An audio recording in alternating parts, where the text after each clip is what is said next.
Good morning, everybody. Welcome to another episode of the Seftimor Daily. Hope everyone's having a good day. Hump day, right? Yeah, it is. So, getting close to the weekend. Still reading David Goggins' Can't Hurt Me.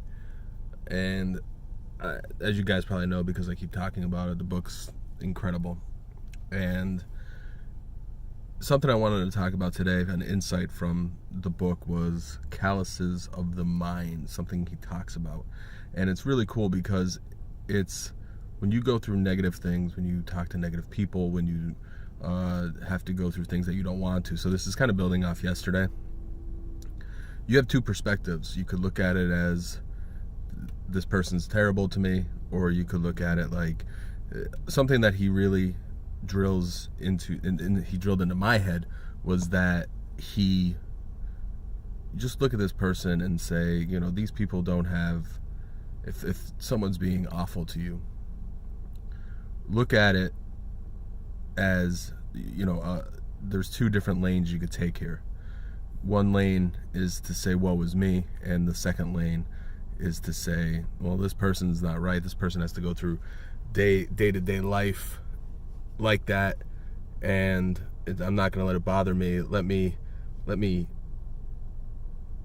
relish in the fact that it's not going to get me down, and to take that negativity to put a callus, just like when you go to the gym and you build calluses on your hands, to build a callus on my mind, to show that this isn't going to hurt me no more. You can't do this.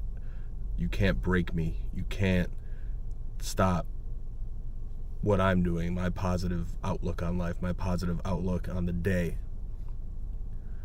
And this is something that for me is really hitting home. I wrote about yesterday on Instagram, the victim mentality. I'm woe is me all the time. All the time. If something bad happens, I'm woe is me. And I wrote about in my book review for Mark Manson's book, The Subtle Art, that I'm really finally changing my perspective on things. When work is tough, when someone's not kind, when someone's values aren't equaling your values, they have to go home with those values. They have to, and I know that it's kind of tough, at least for me, to sit here and say and slow it down, take a step back and say, well, that person's living their entire life like this. I don't have to be that way. I don't have to let that affect me. And it's very tough for me because you don't see it, and that's ego playing. That's ego getting in the way of your happiness, which is you don't see if someone, a stranger especially, someone at work or someone you don't know, or even someone close to you, is acting in a ridiculous way. They're acting that way to other people. And I know it's tough sometimes when you see people that are getting maybe something that you want, or something, or being seen in a different light because they're not that way to you. Let it go. Just let it go. It's so easy to get caught up in this, and it's funny because everybody's default, I think, anymore is negativity. I think everyone's default is gossiping. I think everyone's default is shit talking. And if you find that you go away from that, then number one, if you keep a positive mindset, you could change someone else's. You could transfer your energy to them. So this book has me thinking a lot.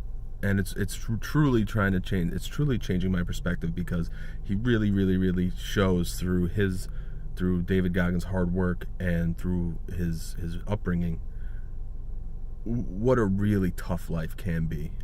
And it's changing perspective for me, and it's taking me out of that victim mentality.